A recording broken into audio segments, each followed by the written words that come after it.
ایک یہ بہن نے کویسچن کیا تھا کہ ہم بعض اوقات سردیاں آتی ہیں تو ہمارے کراچی کا خاص طور پہ یہ ہے کہ لنڈے کے کپڑے آتے ہیں باہر سے، انگریزوں کے کپڑے جو ہوتے ہیں، اترن جو ہوتی ہے، اور ہم لوگ تو خیر پاکستانی لوگ تو ویسے ہم لوگ غلامانہ سوچ رکھتے ہیں، تو پھر ہم ان کو ہاتھوں ہاتھ لیتے ہیں کیونکہ بہت سستے پڑتے ہیں۔ تو ان کا استعمال کرنا کیسا ہے؟ وہ کہتے ہیں کہ وہ لوگ شراب بھی پیتے ہیں، پیشاب وغیرہ میں بھی احتیاط نہیں کرتے ہیں، خصوصاً بڑوں کے لیے جو ہیں وہ ٹراؤزرز وغیرہ ہوتے ہیں، اور بھی مطلب جیکٹس وغیرہ ہیں یا اونی کپڑے ہیں، تو ان کے استعمال کی کیا شرعی حیثیت ہے؟ دیکھیں، پہلے ایک بات اچھی طرح یاد رکھیں، میرے آقا صلی اللہ علیہ وسلم جب صحابہ کرام کے ساتھ کفار پر حملہ کیا کرتے تھے تو پھر ان کا سامان قبضے میں آتا تھا، تو مال غنیمت کے طور پہ اس میں کپڑے بھی آتے تھے، برتن بھی آتے تھے۔ تو یہ لکھا ہے فقہائے اسلام نے کہ بارہا ایسا ہوا کہ نبی کریم صلی اللہ علیہ وسلم نے صحابہ کرام کو استعمال کی اجازت دی، اور ساتھ میں یہ حکم نہیں فرمایا کہ ان کو دھو بھی لو، کسی جگہ ایسا بھی فرمایا کہ بعض روایت میں کہ دھو لو، بعض جگہ یہ بھی فرمایا۔ تو اس کا مطلب یہ ہوا کہ اگر ان کو دھو لیا جائے تو بہتر ہے، اور اگر کوئی ان کو بغیر دھوئے بھی استعمال کرے، بشرطے کہ ان پہ کوئی ناپاکی ظاہری طور پہ نظر نہ آ رہی ہو، تو پھر اس کی گنجائش بھی نکل سکتی ہے۔ دوسرے اس میں پوائنٹ یہ ہے کہ اصول شرع یہ ہے کہ جب تک آپ کسی نجاست کو کسی جگہ لگا ہوا 100% نہ دیکھ لیں، یا آپ کو علم ہو کہ 100% کہ یہاں نجاست ہے، تب تک ہم اس چیز کو ناپاک نہیں کہہ سکتے ہیں۔ یقینی طور پہ ہو تو پھر کہہ سکتے ہیں۔ یقینی طور پہ کیسے؟ آپ نے اپنی آنکھوں سے دیکھا ہو، یا کسی نیک پرہیزگار متقی نمازی باشرع شخص نے جس سے کبھی بھی جھوٹ نہیں سرزد ہوا، وہ آپ کو بتائے کہ میں نے دیکھا تھا اس کپڑے میں ناپاکی ملی تھی، یا نجاست ابھی لگی ہوئی اثر اس کا نظر آ رہا ہو، ظاہر ہو رہا ہو، کوئی اسمیل وغیرہ آ رہی ہے،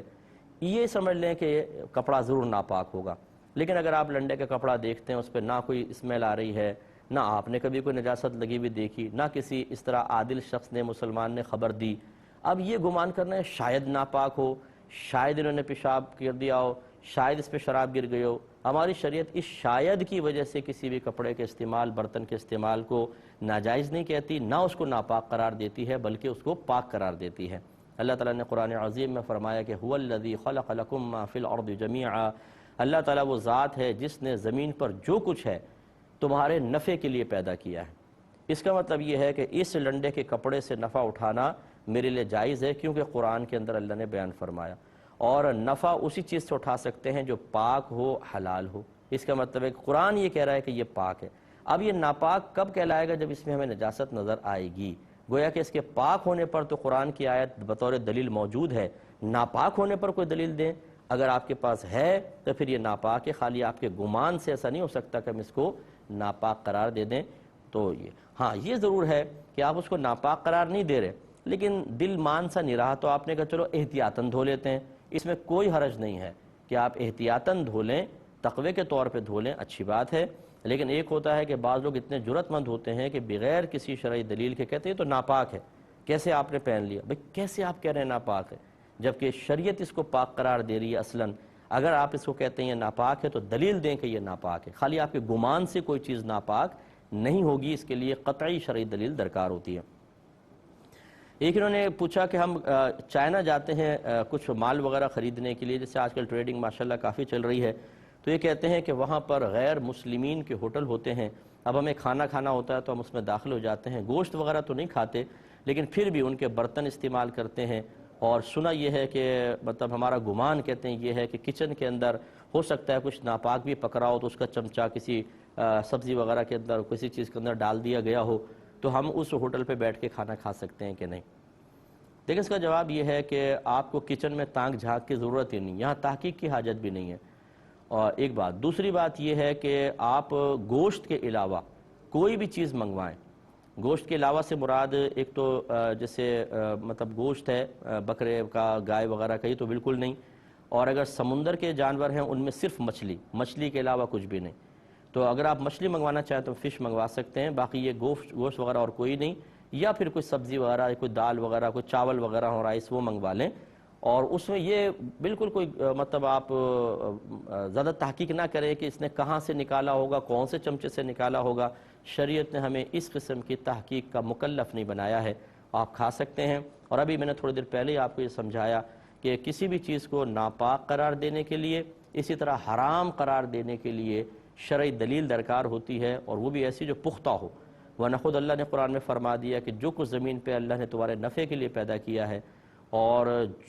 جب سب چیزیں ہماری نفع کے لیے ہیں تو اس کا مطلب ہے کہ نفع اسی سے اٹھا سکتے ہیں جو پاک بھی اور حلال بھی ہو۔ اس کا مطلب اگر رائس ہمارے سامنے لا کے رکھے گئے ہیں تو ہم اس کو پہلے کہیں گے یہ پاک بھی ہیں حلال بھی ہے، کیونکہ اللہ نے قرآن میں فرمایا دنیا کی ہر چیز سے آپ نفع حاصل کر سکتے ہیں،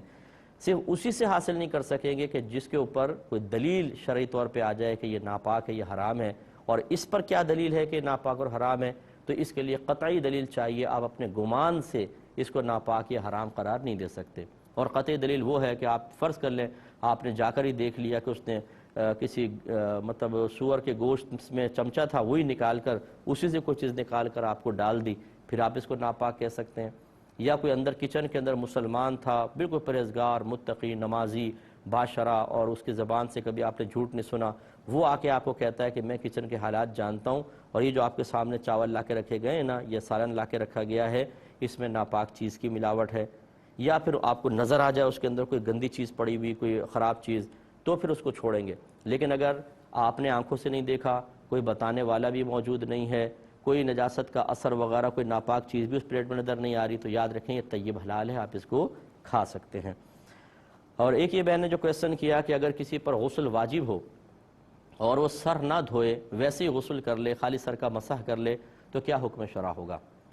دیکھیں یہ بعض اوقات خواتین کے اندر ہمیں مجھ سے بہت مسئلے پوچھتی ہیں بہن، اور خصوصی طور پہ جو باہر کے ملکوں میں رہتی ہیں، وہ یہ کہتی ہیں کہ سردی بہت زیادہ ہوتی ہے تو کیا ہم ایسا کر سکتے ہیں کہ غسل واجب ہے تو صبح اٹھ کے فجر کے لیے خاص طور پہ، حالانکہ گرم پانی ہوتا ہے لیکن پھر بھی ہم صرف نیچے کا دھڑ دھو لیں اور سر کا مسح کر لیں، کیا ایسا صحیح ہے یا نہیں؟ دیکھیں پہلی بات تو یہ کہ اگر انسان حالت صحت میں ہو، کوئی اس کو نزلہ نہیں ہے، سر پہ پانی ڈلنے سے کوئی بخار ہونے کا اندیشہ نہ ہو، کچھ بھی نہیں ہے، تو پھر تو فرض ہے کہ سر کے ایک ایک بال کو دھونا، اس کے نیچے کی کھال کو دھونا، اور پورے بدن پر سے ہر حصے بدن پر پانی کا بہانا فرض ہوگا، تب کہیں جا کے غسل اترے گا۔ لہذا اگر کوئی نیچے دھڑ سے نہا لے کوئی بہن اور حالت صحت میں ہے اور صرف سر کا مسح کر لیں، یہ ناپاک رہیں گی اور اس حالت میں نماز پڑھیں گی تو شدید گناہ کبیرہ کی مرتکبہ بھی ہوں گی۔ اور اگر بالفرض مطلب کوئی عذر ہے کہ سر پہ پانی ڈالیں تو بیماری بڑھ جائے گی، پھر یہ کر سکتے ہیں نیچے سے نہا لیں، سر کا صرف مسح کر لیں۔